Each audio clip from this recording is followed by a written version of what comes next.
Welcome to the Ethics Experts, where we're elevating ethics and compliance and HR to the strategic level it's supposed to be. Hey everybody, welcome to the Ethics Experts. If it's your first time joining us, welcome. And if you're a returning subscriber, hey bestie, hope you're having an amazing day. The world is a better place because you're in it. You see what happens when you subscribe to the Ethics Experts. You get a bonus greeting on every single episode. So hit the subscribe button and join us as we change the world by making our workplaces better. Got a real treat for you today. I am here with Mita Mallick. She is a DE&I champion. She's a business leader, author of a new book coming out called Reimagining Inclusion. And she's a top LinkedIn voice. So this is a big get for the Ethics Experts. Welcome. Oh, thank you so much for having me. I'm really excited for our conversation. So I've been following you on LinkedIn forever. I mean, you just have this, you're such a great storyteller. You're somebody who's so authentic in all of your posts. It's so encouraging. I've seen your following skyrocket. I'd love to hear just kind of a little bit of your journey in this DE&I space over the last several years, how you've been able to get your voice out there and what led to this phenomenal book. I mean, this is going to skyrocket. I can just feel it. Oh my God, thank you. I'm getting goosebumps. I have been, as I talk about in the beginning of the book, which thanks for taking a look at it. I know you have an advanced copy of it. I've been chasing inclusion my whole life. And so 4 years ago, I started writing the book. I had a lot of career journals, which are different than journals. I write by processing. I would write down a lot of experiences I was having at work, things I was observing, highs and lows. And so I was able to go back and pull together the book in terms of an outline and Reimagine Inclusion, Debunking 13 Myths to Transform Your Workplace, and saying the quiet parts out loud about what holds us back from making meaningful progress in this work. But part of what I talk about is, yes, I'm good at writing, but writing is half talent, half discipline. And through LinkedIn, I've been actually able to hone the craft of writing and actually see what resonates at the moment with my audience and what I may want to include in a book or in a future book. So have you always been a writer? Have you always been journaling throughout your whole life? Or I've just never heard about that career journal, but I feel like that's such a great, it's probably a great way to process things, you know? It is, yeah. Actually, my story is when I left undergrad, a friend of mine at the time, one of my best friends, found me an agent. I wrote 3 novels that have been unpublished. I had an agent. I wrote a novel every year and I'd get all this feedback, but I was really young and stubborn. And so I wouldn't change the book, but I'd write another book. And then at the end of that, 3 years went by and my agent dumped me in a really mean way over email. I won't say her name because she's a very famous agent. And then I was like, what do I do with my life? I love to write, but I can't make money off of it. And so then I ended up applying to graduate school to get an MBA. But for me, writing and marketing, storytelling is very, oh, wow, I could do marketing, right? And so then I ended up down that path. I then wrote a 4th novel. I don't make this stuff up.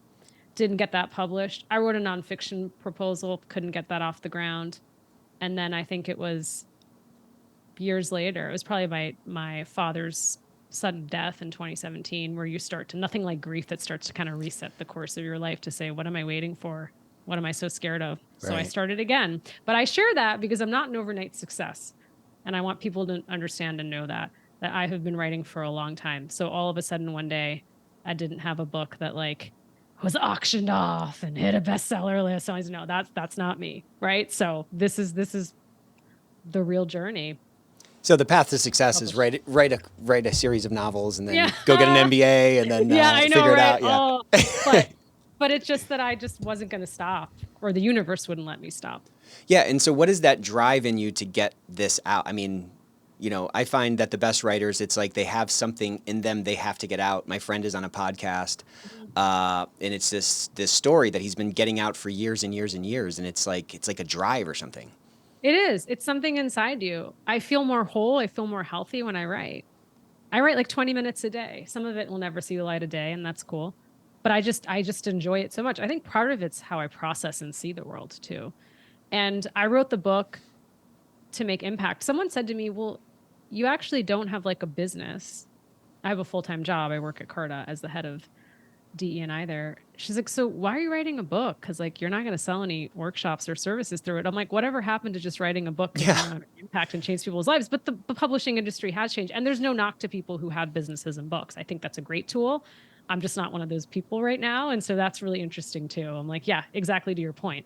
It's like, I just I have many stories to share and I want to share them with the world. And there's a lot of those stories in this book, and I want to get to the book here in a second, but I'd love to hear your path from MBA in marketing to now DE&I leader within an organization, and how that sort of prompted you to, push this message out through LinkedIn, and, becoming a LinkedIn top voice is a big deal. And I think you're deserving of it because you're super consistent. And again, your storytelling is, phenomenal.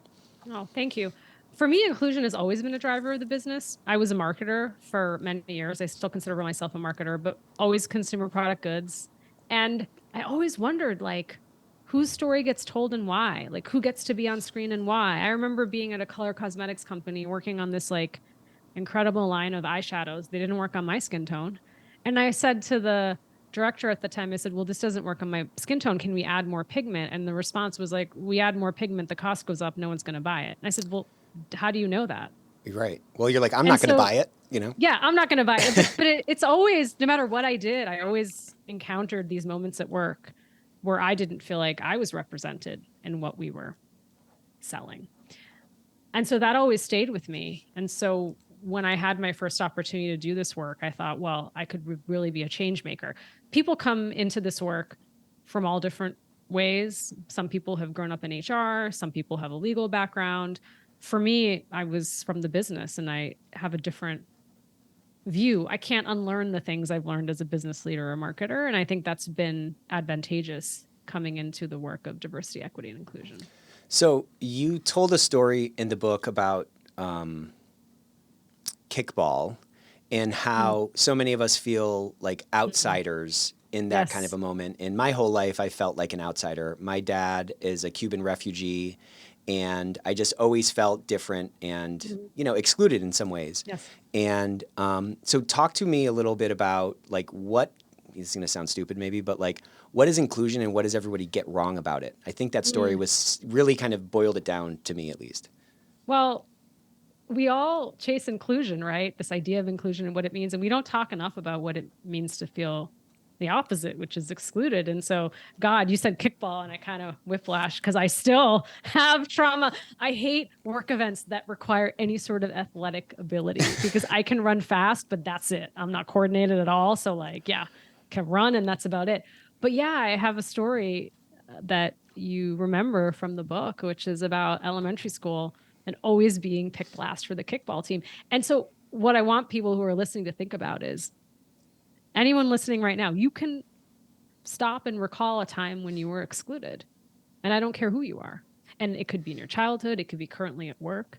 Especially at work, it's like, we weren't invited to that meeting. It's my project. Did you hear these people went on a golf retreat? Did you hear that so-and-so had a drinks event with the CFO? Did you like, there's so many moments, big and small, that happens. And it's such, God, it hits you here, right? Totally, yeah. And it's such a crappy feeling. And so like, why would we ever want anyone to feel that way? We actually don't, right? Once we felt that way.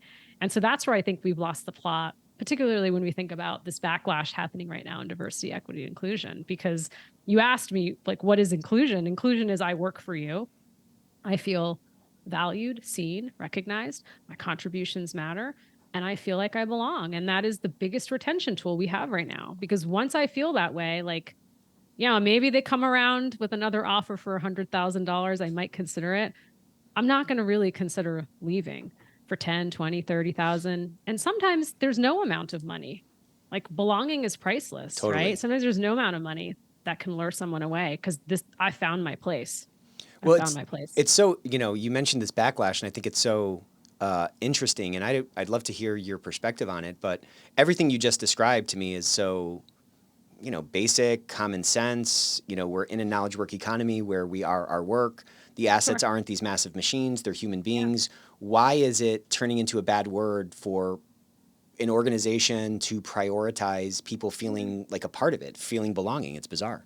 Because we're weaponizing it. And you go back to LinkedIn, you go back to social media, a lot of what gets the most likes is fear, right? The extremes that gets likes. And so it's very easy to shut something down when you can other it and keep it at a distance, right? Like, you seem different to me. You have a different life experience. Okay, just push that away. Right. Right. It's woke, it's anti-woke, it's political, it's apolitical. One of the things when I talk to leaders and they say to me, oh, Mita, I don't know if we should talk about this. I don't know if I should post about this. I don't know if I should write that company letter. It seems just too political. And I always coach leaders to say, well, isn't it through the lens of privilege that we can say something is political? Black Lives Matter, anti-Semitism, Islamophobia, anti-LGBTQ legislation, anti-Asian hate crimes. I would venture to guess that somebody who identifies with any of those groups would not say it's political. They would say it's human rights and it's a matter of life and death and hurt and harm. So it's like through the lens in which we can label these things. And so that's where I think the fear, it's very easy to scare people into pushing things away. It doesn't work, I believe, in the long term, but certainly short term, it works. You mentioned this otherism, and I've just found it like, even in a group of 3, my son is 10, and like in a group of him and 2 friends, there's always one that's kind of on the outside. So it's almost like in us to have this like tribalism and this otherism, and even within an organization, you see it across departments. Yes. It's like a perpetual like struggle to like knock down these walls and remind us that, again, I'm going to use the analogy of an organization, but like, if marketing and sales are kind of letting some of that otherism creep in, we have to remind ourselves that like, hey, we're all wearing the same jersey. And, that can translate out into, otherism between different groups. But at our core, we're all human beings. Like, how do we overcome this propensity for otherism, like on a macro level, Well, the question is what are you so afraid of? Yeah, right. I think that is the question. What are you so afraid of? What are you so threatened by? The marketing and sales one, being a marketer, is a great example, right? It's like, what are you so afraid of? What are you so scared of? Because if you can get to the root of that, because usually there is, when I can coach leaders through this, there's something that's happened somewhere along the way that has shut them down. And so the job is and sometimes they've locked the door and thrown the key away, and you're trying to get them to reopen the door. But something has happened somewhere along the way. And it's one experience with one person, personally or professionally. And this is where stereotype comes in. And so they're like, close themselves off. And so how can you actually get them to process the fear and move forward? Yeah, I guess that fear leads to this kind of caged animal response where it's like, which is kind of interesting because we can have sort of mental assent to all of these things and say, yes, I agree with that. But then like in a firefight or in the, in one of those hot scenarios, people revert back to these sort of more base responses. And to your point, I think it is kind of fear-based. So having that kind of a conversation is great. And, how does an organization build that, that muscle so that when that is creeping up, we can stop and pause and like step out of it and observe it to diagnose what's at the root of it, I think that's a great question. There are some people that can be coached and that they should have an opportunity to stay. And then there's other people that shouldn't. And I'm going to just say that really boldly. One of the myths I talk about is, we protect the a-holes because our businesses wouldn't run without them. And sometimes we give too many chances to Mita because I work for you and you came to my daughter's wedding.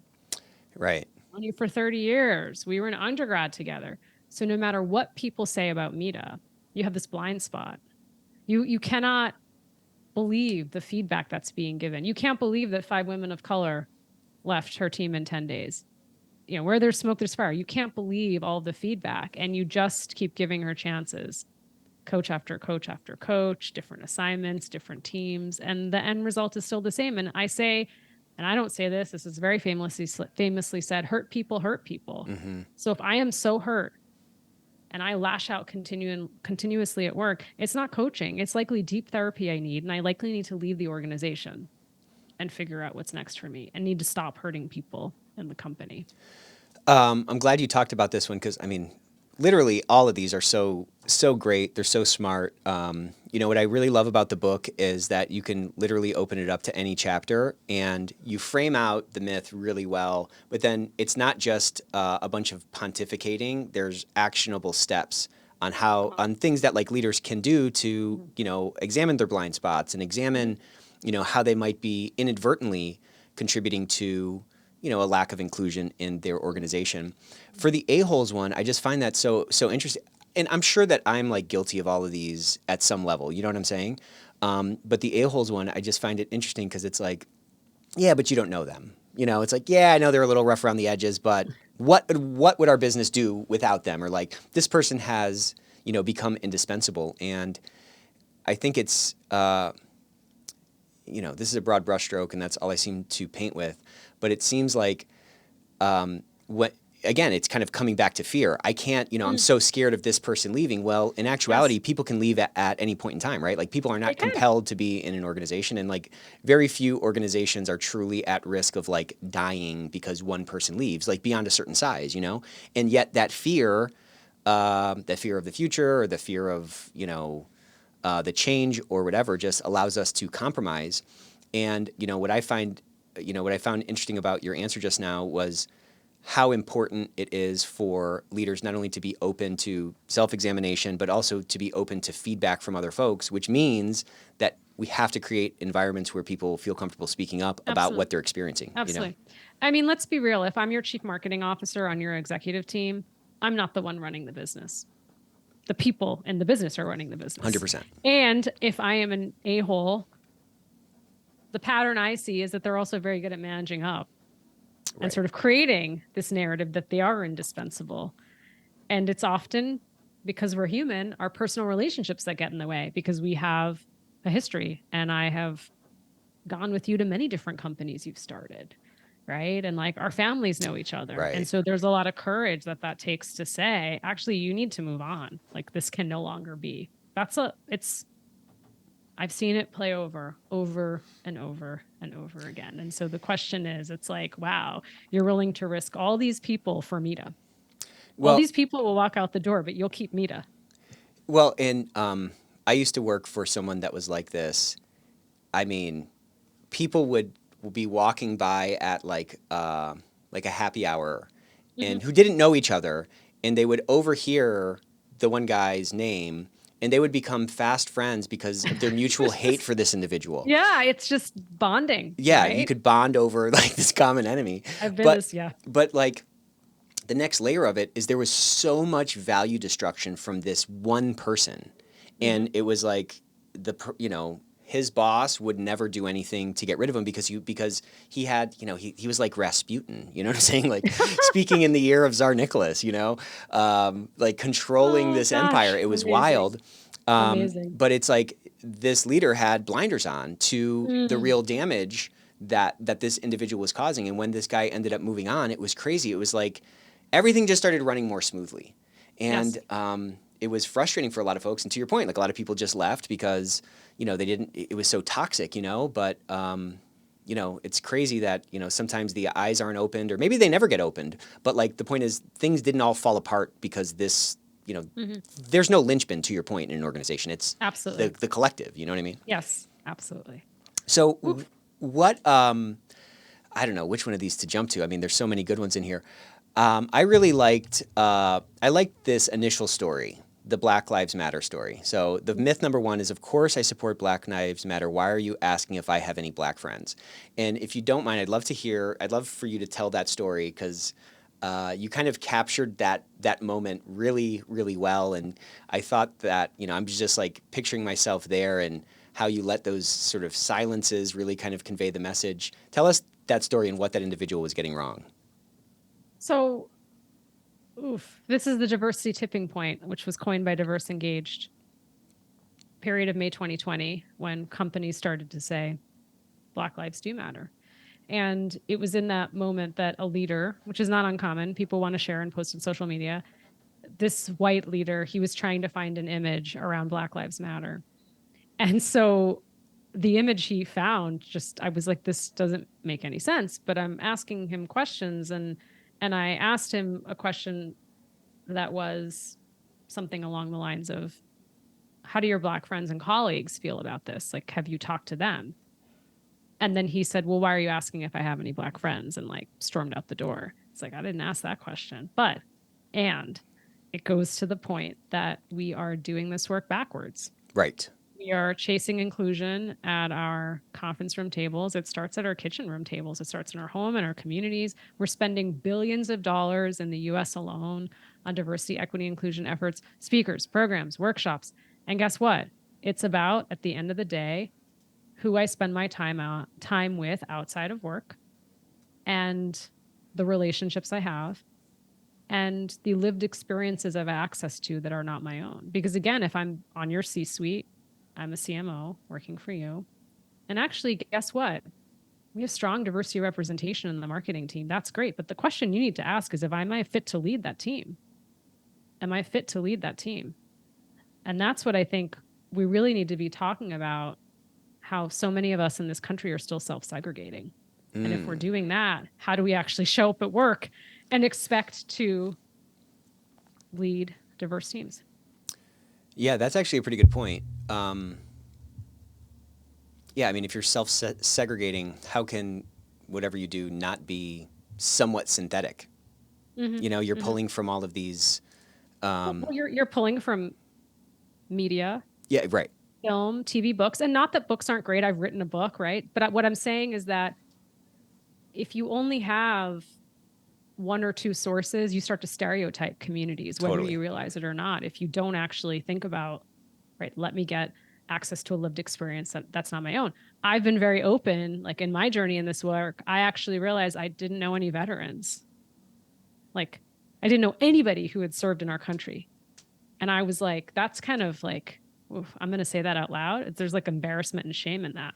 But then very quickly ended up volunteering for a nonprofit that was helping veterans who were transitioning back into corporate, transitioning for the first time into corporate spaces. And so like, I was like, I have to make an intentional effort here. Right. Like, this is important to me to get to know individuals who have served our country. And so you have to just say those things out loud. And when you can, then you can actually start to, okay, what can I do about this? Yeah, it's like you can like admit that there's some deficiency, and then once that is admitted, then you can start to take those actions. And those other data points we just talked about that folks pull from, what's lacking in all of those, which inevitably obviously leads to a stereotype, is that there's no conversation there. And what I've found is that if you're willing to ask questions and you're coming, if you're like evaporating away any defensiveness or fear, back to your point, and you're coming with true curiosity, I think people are super forthcoming about what their experience is, and you can start to have that journey, or you can start to embark on that journey of like understanding, which is really kind of driving the empathy that allows us to build authentic inclusion in our organizations. Absolutely. You're not tokenizing, you're not shaming, naming, blaming. You're building a true friendship with somebody who is from a community you'd identify with, and you build trust in that relationship. So when you have questions and things come up, you can go back to that person. And that's not to say, because I am your South Asian friend, I know everything about women of color and South Asian women. That's not what I'm saying either, but it starts to broaden your worldview just a little bit. Yeah. And, our workplaces aren't segregated. Our marketplaces aren't segregated. So we have to, again, if we're going to be, I mean, you could even get super like econ about it, or, from a governance perspective, it's our fiduciary duty to employ the assets of our organization in the most efficient way possible. So then, thus, you have to understand who you're selling to or who's working with you and so forth. There's myth number 7 is we need more people of color in leadership. Let's launch a mentorship program. And so I do want to dive into that, but this one I thought kind of spoke to, like that sounds like many of these sound like really well-intending things, but there's some blind spot, and there's some maybe inherent bias or something in that. So, which then leads people with that other response, which you talk about kind of throughout the book, of like, well, people are just too sensitive. So let's like use that as this, microcosm of this issue that I think if we can, understand and unpack a little bit, we might be able to make some progress on, Yes. I love what you just said, because every myth in this book almost is well-intentioned. That's the whole point, right? And in this particular myth, I have said very famously, and I get flack for it, I've been over-mentored and under-sponsored in my career. I will say that again, over-mentored and under-sponsored in my career. And what I mean by that is I wouldn't be on this podcast here with you today. I wouldn't have been invited by you and your team. Wouldn't be writing a book if I didn't have a lot of great mentors. Of course, I have amazing mentors. And they played a more important role in my life and my career. But sponsorship is different. Sponsorship is about having someone who is likely 2 levels senior to you in your organization. They have a large team, they have a large budget, and guess what? They're in the room when decisions about you and your career are being made and the doors are closed. And yes, that's happening. I was so naive when I started corporate America. I was like, that's happening? People are talking about me behind closed doors? Yeah, it's called talent calibration, right? And it's like Fortune 50 companies, the favorite thing to do, talk about. And so you've got to have, especially, oh my God, my biggest piece of advice is don't tie your fortunes to the one boss. Correct. I've had really great bosses and really not so great bosses. So you need other career sponsors. And so that is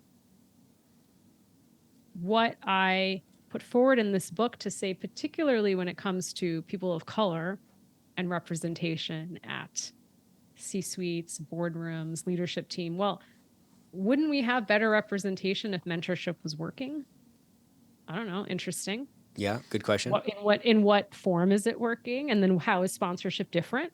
Those are things to think about because I do think mentorship programs is like the catch-all. Oh my God, we're losing people. Launch a mentorship program. Yeah, silver bullet. We want to reward someone. Employee resource group, launch a mentorship program. We have a new L&D lead. Can you help us launch a mentorship program? It's like constant what I hear, throughout my career. In my first corporate job, there was like an embedded forced mentorship. Oh, and gosh. I just couldn't find that to be any less valuable. It was such a waste. I heard, I was constantly told, this is absolutely true. I was telling, I would tell my mentors what my dreams were. And I was literally told to a person, I've had, 4 or 5 of them over the years I was there, that's never going to happen. That's never going to happen. So it's like, what? How? First of all, how mentor is that? That's what I'm saying. A dream crusher? Totally. I mean, that's what it was, and it was a real fuel. It turned into a fuel for me because I wanted to prove these people wrong. But I've always felt like I have to prove the world wrong or something like that. But to your point, that is such a dream crusher, and obviously just that mentorship program. At least in my case, it wasn't super valuable for me. I mean, there were nuggets of things here and there, but I look back on it years later as kind of a joke, you know what I'm saying? Mm-hmm. And so what's the answer there? How would someone of color, for example, get that sponsorship? Yeah, that's a great question. So in my role, I've actually helped curate programs, sponsorship programs, match people up based on the work. And so this is my biggest piece of advice. This is not a Taylor Swift concert. We're not giving out friendship bracelets. And I'd be like, will you be my sponsor? That's not how this works. Right. And so how it works is, I'll give you an example back from my marketing days. You probably remember this example in Reimagine Inclusion, but I'm a senior marketing manager. You're my boss. You've said to me, hey, Mita, can you review for the last year the investments we made in media? I'd like to see what the ROI is, particularly for these channels. Great. Okay, who's going to be interested in this work other than me and you? And here's the big mistake I made in my career.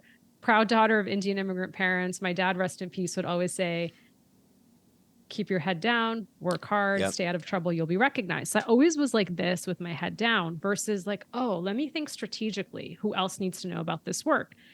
Who else needs to know about that work is probably the CFO or someone in the finance department. And so what that means is, depending on the size of the organization, it might not be the CFO, it might be a VP of finance.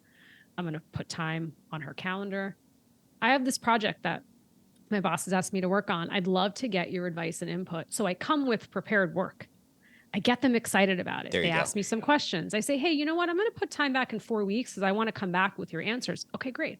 Go back again in 4 weeks. Wow. I really like how you put that together. I like how you answer this question. Actually, I have a team meeting in 2 weeks. Would you come and present at my team meeting? Do you see what I'm doing? Yeah. And so I buy, it's co-signing. Totally. Right? They feel like this is their project too. So guess what? We're in the room. I'm being calibrated. You present me. Anyone else have any feedback on Mita? All of a sudden, Sally, the VP of finance, is like, Mita should be promoted, and here's why. So even if you're advocating for me, which you would if you were my boss, sometimes it's not enough. Totally. One voice isn't enough. If you're a detractor, forget it. But if you're advocating for me, you're like, oh gosh, now it's easier to get Mita promoted because Sally signed off too. Yeah, it makes it easier for your boss, to your point. Absolutely. And what I like about what you're saying is it is a really high agency approach to managing your career path. Yes. And it's not letting the impediments in the world that are maybe structural or systemic or whatever you want to call it prevent you from achieving those goals. It's a really smart and tactful way. And it's not subversive and it's not underhanded. It's just smart. About the work. It's about the work. 100%. It's not like, hey, let's get coffee and tell me about your career. Hey, let's get coffee. I want to speak at this conference, which I'm not saying is not valid. It's just different. And I also don't want people to take away that I'm telling you to get 10 career sponsors. I'm not saying that. You just need one or two. That's right. You just need one or two. Well, and it's also, you said it's about the work, and it's really about bringing value and showing your value. Absolutely. And you had a post a couple of weeks or months ago about like how obnoxious it is, I think, of people saying, "Hey, I want to pick your brain," and that's like a taking. That's such a taking of value thing, and it's really relying on your altruism, which is fine in some cases, but that's not a sustainable way to build a career. Absolutely. You know what I'm saying? Yeah.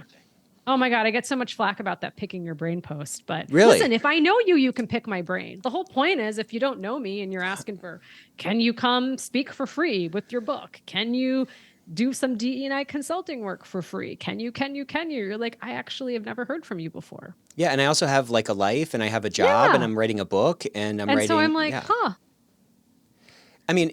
Thank you. Yeah. So, I think I gave a really big heart to that post because that resonated with me. But why do people tend to lean on? I mean, it's just kind of a weaker approach that, hey, let's meet for coffee, or will you meet for coffee and tell me about your career, versus leaning into, a path where the catalyst or the focal point is it being about the work. Why do you think that is? Do you think it's easier? It's, it feels more secure. It's kind of showing your neck a little bit, or like, why do you think that is? I think because, at least for me, I didn't think I had permission. You don't need permission. The company hired you for your expertise. So go help the company reach its potential and you reach your potential.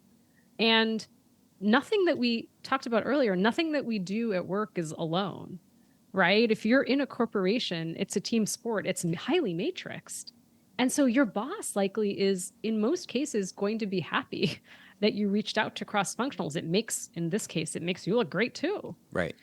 And so maybe it's because we're scared that we don't have permission. We should stay in our lane and keep our head down. He just asked me to do this, so let me just do this and get it done, versus, let me stop and think.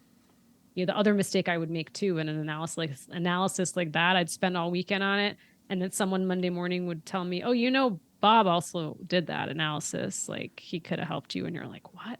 But it's because for me it was insecure and not confident, and so I just would kind of stay in my little cubicle working in my lane. Yeah, and I think that can be so frustrating, and it can leave you so jaded to kind of count on getting noticed. And I think in today's world, and maybe this has always been true, but I'll just say it seems at least true right now that everybody, I don't want to say that everybody's so self-absorbed, but I just think people are like more stressed than they've ever been. It feels like everyone's super overloaded. We have notifications coming in across all these devices, and it's a lot harder to just naturally get noticed. You have to get yourself noticed, kind of. Absolutely. I like what you said earlier too. It's the coffee conversation is safer. And showing you my deck is vulnerable because you might actually not like it. You might actually ask me to redo all of it. You might actually bring up questions that I hadn't thought of, and now do I feel stupid? Right. But that's work. That's how we get better as leaders. Yeah, and you're going to have those thoughts regardless when you see it. You know what I'm saying? Right. Yes. And you can at least for me as a leader, genuine effort is really what I'm looking for first and foremost. And someone who's willing to kind of go that extra mile and, hey, am I getting this right? To your point, a business is trying to create value, and that's the sum total of all these individuals creating value in their little pockets of the world, Absolutely. I used to also think all of these leaders were gods. Right? Like if I looked at them, it was like Medusa and I'd turn to stone. Like I was like, oh my God. Right. You're going into the executive realm. Right. And you're like, no, they're humans just like us. they were once in my role and I'm actually making their jobs better by doing this work. So go reach out to the VP of finance and show them your work. They're probably going to be delighted. But we don't think that way because, oh, that person's too senior. Why would they be interested in what I have to say? I'm not adding value in the same way. No, I mean, let's get real.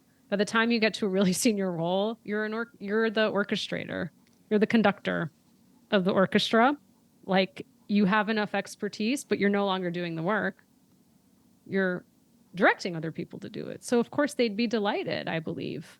Yeah. Any good leader. That's been my experience for sure. And, you know, kind of to your point, everybody goes home and watches the same shows on Netflix. You know what I'm saying? Everyone has the same insecurities regardless of your age or what your status is. And I worked really closely with a guy who was worth like hundreds of millions of dollars. And I just kind of always thought like, well, at that point, you're a titan of industry.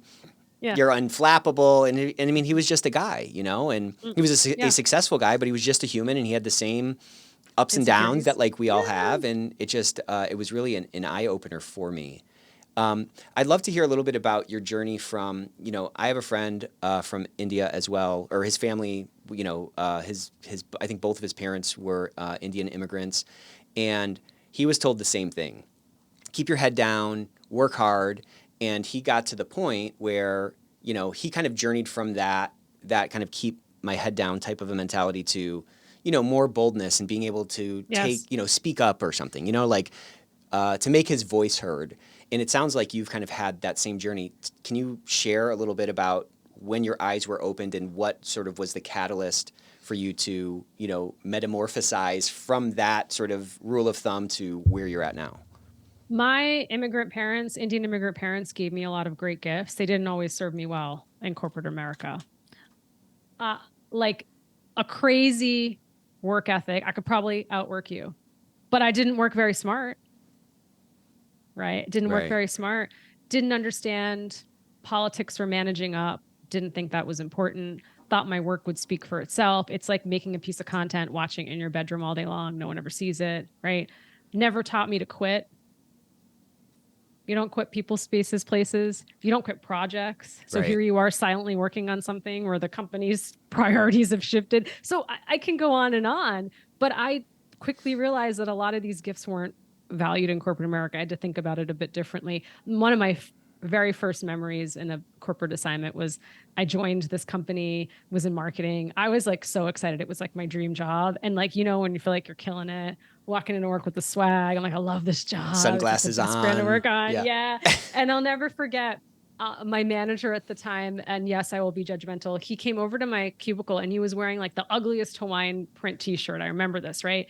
He's like, hey, do you have a few minutes? He pulls me into this conference room and he's like, we came out of talent review, you know, those famous talent reviews and closed doors. And he said, I just had some feedback to give you. You're a wallflower here. No one knows what you're working on or doing. I know the lights are on, but sometimes we wonder if someone's home, which that was interesting. Yikes. And he said, you're never going to become a manager, never mind a director here. And this company hired people because they said, okay, I'm hiring you because I believe you can become a director at some point. And I was devastated because that feedback came from out of nowhere. And my friend Jill Katz. In a Hawaiian shirt, no less. Like it was print. It was like color print. I'm like, are we in Maui? Like, what is going on? It was very interesting, but I'll never forget. It's like seared in my mind. And my friend Jill Katz says, you know, you give feedback with candor, courage, and care. Right. And so there was a lot of candor and courage, certainly no care. And I was really devastated because I was like, I want to lead teams. I want to lead people. Like, this is why I joined. I want to create great campaigns and products and tell stories. And so after I downed a pint of Ben and Jerry's that night, I realized he was right. And that's oh, he was right. He was right. Isn't that crazy that post-pint clarity? Yes, the post-pint clarity. It's like, oh, because I give myself a day to feel sorry for myself. Give myself a day. What's happened to me? Terrible. It's not fair. Oh, not fair. The world sucks. And you're like, okay, no, let's move on. You can do that for a day. But he was right. I needed to practice using my voice. And so I did that a lot. My husband will attest in our years of marriage, practicing in empty living rooms, in the shower, in the car, practicing using the sound of my voice. practicing talking points, practicing questions people might ask me, practicing a question I want to ask. I would even actually, if I had to present tomorrow, well, tomorrow's the weekend, but if I had to present on Monday morning, Monday afternoon, I might get there early before anyone was in the building. And I've done this and practice in the room. Yeah. Actually, I've gone in on a weekend. I know that's not, but I was so anxious about presenting. My friend and I once went into the building on a weekend. We were practicing each other's because just to get comfortable with Feel the space, feel the especially space. if it's a boardroom, Yeah. especially if it's like a big boardroom, that can be intimidating early in your career, even now. Yeah, even now, and figuring out a way to kind of deal with those nerves so that you can present well, not just a presentation, but just yourself, I think is super important. So good on you on that journey. It's probably a journey that you never get to the destination on. I gotta believe maybe Obama's, maybe this is a bad example, but like you still gotta have nerves at some point, like I think you do. You just channel them positively. Like it's the Agree. nervousness that gets excitement, right? I mean, even now it's so funny. Even when I say present, no one presents anything in corporate America. You start to present and you get interrupted. You just facilitate a meeting. And so I learned that too. Recently, I was coaching someone who keeps getting the feedback that he's giving monologues. And I think it's because he's anxious and nervous. Like I really relate to that. You have a 20-page deck, you're going to get through one slide. Totally. And they're just prepared to like answer the questions. Because I would practice the 20 slides and I'm like, wait, what happened? You're like, no, but that's how it works. Right. You're not going to present anything. You're going to have to be able to field questions in the moment. Yeah. And you're going to have to know the material well enough that you can drive the conversation. Exactly. And so to that sort of specific point, it's not about not having those 20 slides. You want that backup. You want to be able to speak to that stuff. But to your point, you got to keep it super high level and let that meeting go where the audience wants to take it. If it's going to actually be effective, because it's only going to be effective to the extent that people get their questions answered or you guide them appropriately, Absolutely. You give this example of our ad was not racist. It was simply a mistake. And you talk about the T-Mobile ad where they interviewed a bunch of white people about what's the word that that makes you think of T-Mobile, and everybody said ghetto, and everybody's kind of laughing about it. And then, talk to us about that story, that response, and how that's kind of a great picture of this thing that we see happen all the time. And I want to also kind of tie it to this thing that kind of drives me nuts, where it's like, on July 1st, everyone's logos change. And on March 1st, everyone's logos change. And how do we build authentic, inclusive cultures versus like leading and resist the like temptation of just kind of greenwashing our way through this and, diversity washing. Yeah. Diversity washing. Yeah. No. Yeah. So in that story, it's Sprint at the time. Sprint, right. Collect, but you're right, it is T-Mobile. They're trying to collect competitive, intelligent consumer insights about their competitor, T-Mobile. And so the CEO is famously, you can all look up the video, interviewing people on like a tour. And he says, T-Mobile, what's the first thing that comes to your mind? And someone says ghetto, and they're all laughing and ghetto, and they just keep going. Now, what ends up happening is the company ends up taking this clip and posts it as a part of their campaign. So they were closed door. I mean, they got everyone's consent to be on video, but they could have chosen not to show that clip. Yeah, totally. They chose it. That wasn't a live video, to your point. It wasn't a live video. It was part of their like focus groups, going around the world, going around the country to learn more about how consumers felt about their cell phone carriers. And so what ends up transpiring over social media is quite fascinating because they post it, the CEO posts it, then CEO, and people come after them. But the CEO comes back to defend it and then finally was like, oh, well, if you are upset by this, we're sorry. And you're like, what? And so I have just watched too many leaders in my time, whether I'm working with them or watching it in the marketplace, people just won't accept that they've caused hurt or harm. It's not racist. It's not sexist. It's not homophobic. They're being too sensitive, like you said earlier. And it's like, okay, well, what if we just stopped and accept that it's true? Okay, let's just stop and say, actually, okay, it is racist. Let that sit for a second. And so now what are we going to do about it? But that's the biggest hurdle, because then you think, why do these things keep happening in the marketplace? If we all paid attention and learned from them, then they wouldn't happen anymore. But they just, we'll pick up our phones today. There's probably something we missed that we could have included in our conversation. But and now with social media, it's 24/7 that we'll find out about some misstep in the marketplace. Yeah, you said that it's it's interesting as people rise higher in an organization, and as that organization gets bigger, the level of like disconnectedness just seems to skyrocket. It's like they're so out of touch. And I love this example from that show 30 Rock, where Alec Baldwin's character is this. I talk about this all the time because I just think it's such a great picture. He's like this multi-millionaire CEO of this division, and he's like, how much could a gallon of milk cost? $40 or something, and it's like he's so disconnected. He like hasn't bought a gallon of milk ever. And I think as someone rises higher in an organization, they do start to kind of believe that like their stuff doesn't stink and like they can kind of do no wrong. They start to believe that they are the smartest person in the room. And in doing that, you just get so calloused, your empathy level, it has to drop, right? Like how else could you maintain this lie to yourself that you're infallible? I mean, it's bizarre. Mm-hmm. And I'll say personally, as a marketer, I was raised to be arrogant in a corporate America who convinced me that my job is to know you so well that I can surprise, delight you with the product or service you didn't expect, enhance the quality of your life. But my job is to know you really well. And so when you say that a piece of content is racist, then that's questioning my capabilities as a marketer, right? And so that's where, because I actually don't know the history of you and your community as well as I thought, because in a time when people are more stressed than ever, shortcuts abound. And so we're not actually, do we really have the insight and do we really know? Like I'm always baffled when you go back to the statistics where we know that Procter & Gamble has said there's over $5 trillion of spending power with the multicultural consumer. And that's not including veterans, individuals with disabilities, LGBTQ+, like so many dimensions of diversity. You want to sell authentically and purposely to the Black community. You have no Black representation on the team, not within and not just the team, but the ecosystem of agencies and partners. And you're like, what? And I'm not saying, and by the way, one Black person is not enough. Don't expect me, for example, as the woman of color to be the voice and the check the box for everything. I don't know how all women of color think. You need to have enough people that can really support and vet the idea, make sure it's connects with the audience. Well, think back to that Sprint ad. I mean, it's like, okay, everyone is taking all these clips. Someone put them all together. That was obviously viewed in a room before it went out. Yes. And either there wasn't representation enough there, or there wasn't an open enough culture, an open enough speak up culture for someone to say, guys, we have a little bit of a blind spot here.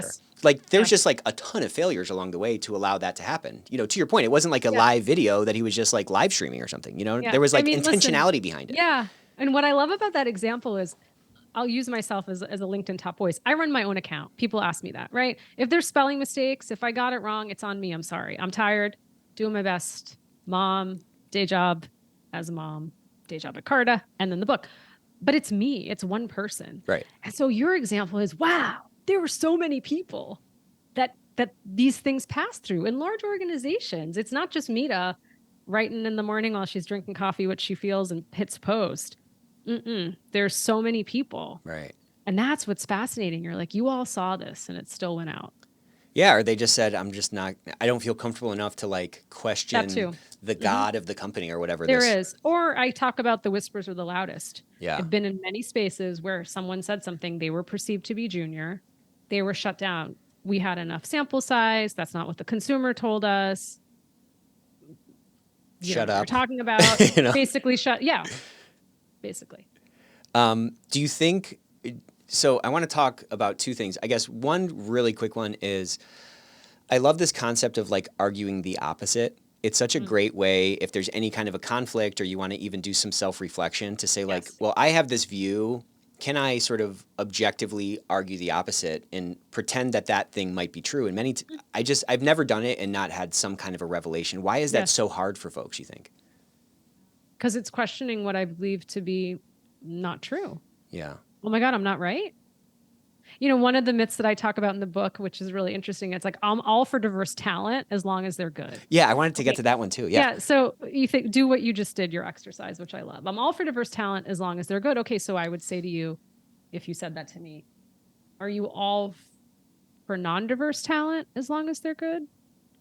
Do we ever use that language? Mm-hmm. Right. And so you start to like just question the things we say every day. And you're like, So you hire me, go through this example, to be on your exec team. I'm leading a troubled part of the business. I'm the first woman of color on your team. And for all the reasons it didn't work out, I leave, move on. Are you more or less reluctant to hire another woman of color after me? Right. Okay. Now, another scenario. I'm going to pick on Jim. I don't know a Jim. I really don't think I know a Jim. So I'm going to use Jim as an example. White man joins your exec team. You have him lead a troubled part of the business. Doesn't work out for all the different reasons. He moves on. Are you more or less reluctant to hire a white man again? And so these are the things, like you say, we have to ask ourselves, like the different scenarios and sometimes question our thinking. Yeah. And it's, which again can kind of lead down to this, like you have to have the ability to like analyze yourself if you're ever going to uncover any of these biases. Because I think like we all, I mean, if I'm like, I want to go on a date with my wife, I have some picture of that in my mind. Or I want to hire this person, you just inevitably have some kind of a picture. And how do you make sure that you're not solving for that picture versus solving for some other more sort of thoughtful, criteria list or something? You know what I mean? Absolutely. What was the other one? We just touched on two, and again, this should have been 3 hours, this thing. No, it's fine. We talked about our ad wasn't racist. It was simply a mistake. And then I brought up, I'm all for diverse talent as long as they're good. Yeah. And so I think it was in that chapter, I'm probably getting this mixed up, but what I see is a lot of organizations where this DE&I title is several layers down. And it's like, how does that not inevitably lead to color washing? What did you call it? Diversity washing or something? Diversity washing. Yes. Diversity washing. Yeah. So like, what would you tell an organization, an executive team who at least claims to care about this? How would you tell them to construct this type of a function in terms of like where it reports and the power and so forth, and how to measure like success and stuff like that? Inclusion is a driver of the business. So when you build it into everything, you just can't then cut it off like we're seeing now. Right. Like all these chief diversity officer roles being terminated, individuals being let go. But what if you built it into how you view your workforce? You think about, like, I think about from a people standpoint, like building it into recruiting, talent management, performance management, promotions process, performance improvement plan process. You should have an inclusion lens into every people process you have, checks and balances, right? Second, we talked a lot about brands, products, and services. Who are you serving and why, and who are you ignoring and why? And if you tell me there's 0% growth to be had, you're not looking in the right places. Yeah, right. Right? You're not thinking about who you have an opportunity to serve authentically. Third, supplier diversity. I think about that a lot. I've worked for many a Fortune 50 company where it's like we write the same $5 million check to the same agency. And you ask yourself, like, the lost opportunity of showing up in that ecosystem, writing checks to different people. I love to be someone's first customer, particularly at Carta.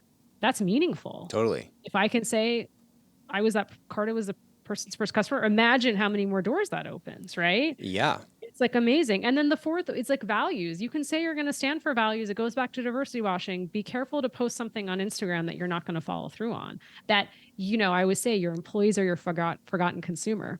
Right? Your employees are your forgotten consumer. We spend so much time thinking about the external piece, who we're going to sell, how much to, what, when, where, and why. Stop and say, if I post this, what would someone who works here think about it?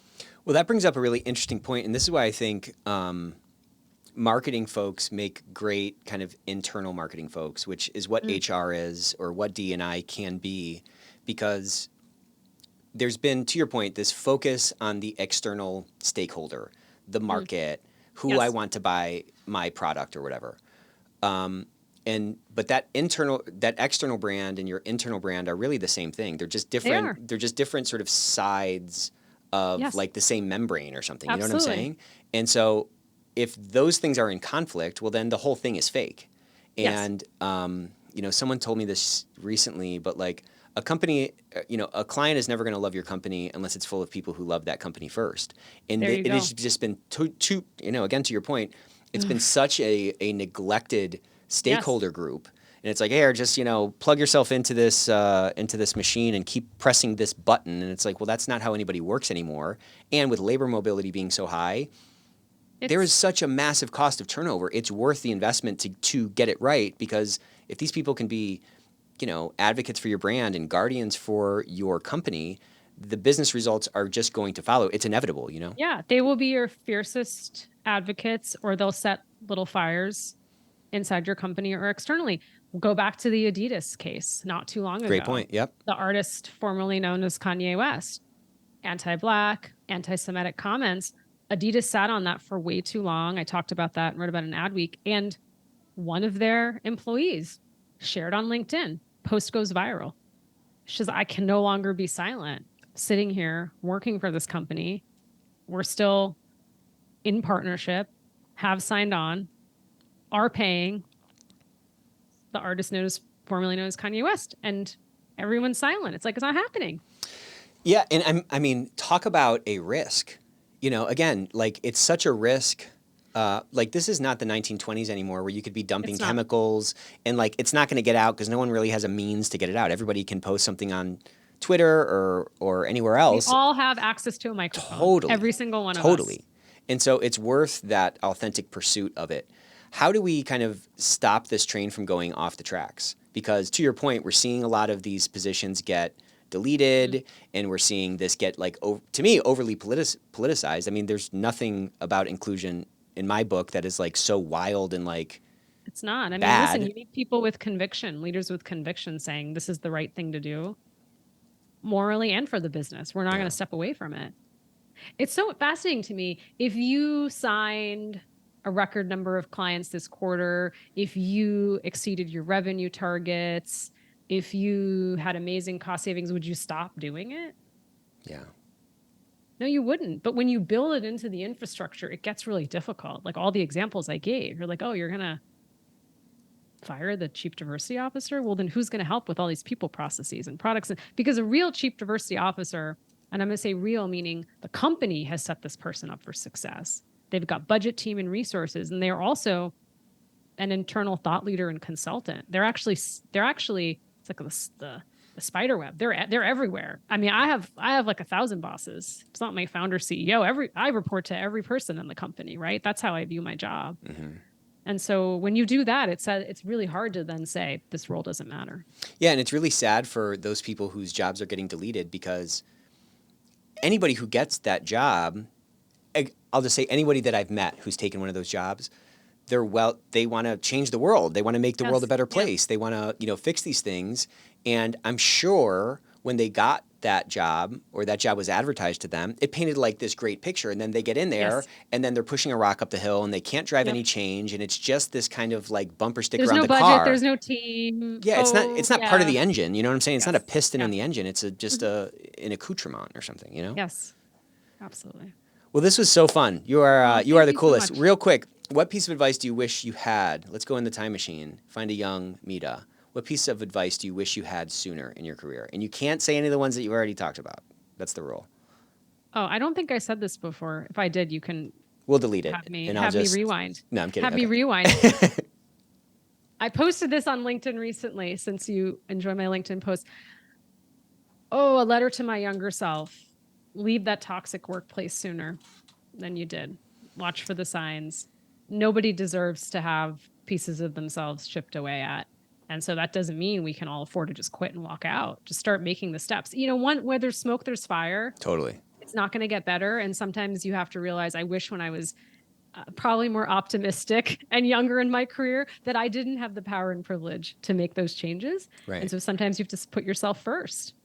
That's great advice. I mean, I've rarely pulled I've rarely pulled what looks like to be a weed in my garden that didn't turn out to be a weed. You know what I'm saying? And oh, I love that. Oh, yeah. Yep. And there's not really many like abusive relationships that end up kind of turning around. You got to get out. You know what I'm saying? That's great advice. Yeah. All right, so everybody, pick this book up, Reimagine Inclusion, Debunking 13 Myths. We're going to be giving this away on our next Ethics Verse. We have a weekly webinar series, so we'll be giving this away, and we'll add it to the Ethico library. Really great to meet you. Thank you so much for coming on and sharing so much of your day with us.